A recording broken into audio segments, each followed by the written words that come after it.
يستحب، ورد استحباب إعلام المؤمنين بموت الشخص، يعني لما يتوفى مو رأسا ياخذوه بشكل سريع. هو زين التعجيل في الدفن، عجلوا الأموات إلى مضاجعهم، وارد إن مات بليل دفن بليل، مات بالنهار نفس النهار يودوه يدفنوه.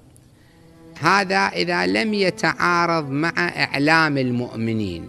إذا فرضنا الحين هو بس توفي خلال 10 دقائق ربع ساعة، خصوصا الأيام اللي التليفون موجود وكذا، يقدرون يتصلون بجماعتهم اللي يعرفوهم خلال نص ساعة ساعة يوصلون ويعجلون بدفنه. إذا فرض أنه لا يحتاج لهم وقت